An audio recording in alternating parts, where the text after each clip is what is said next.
iš pradžių galvojau, kad šito nesidalinsiu, nes kažkaip nelabai patogu liktai. Tokia mistiška istorija, kuri man nutiko berašant vieną iš dainų. Tai paklausykim dainos. Visko per daug, viskas per greit, viską pradėjo mane taip per vėlai supratau, kad man to per daug.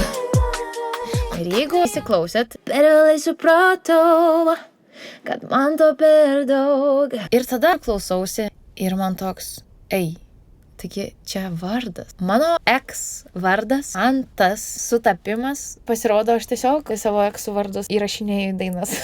Kas yra biški krypį. Pasi niekas netrasit, kas tas man. Tai tu čia ta Evelina esi? Sako, jo. Buvo įsimylėjusi, nejaučiu. Ar ta Evelina? Tai va, toks sutapimas. Nu, aš Bet šitą gražiai. Tai labai kviečiu paklausyti visos dainos, nes ten faini žodžiai. Tai šiandien tiek.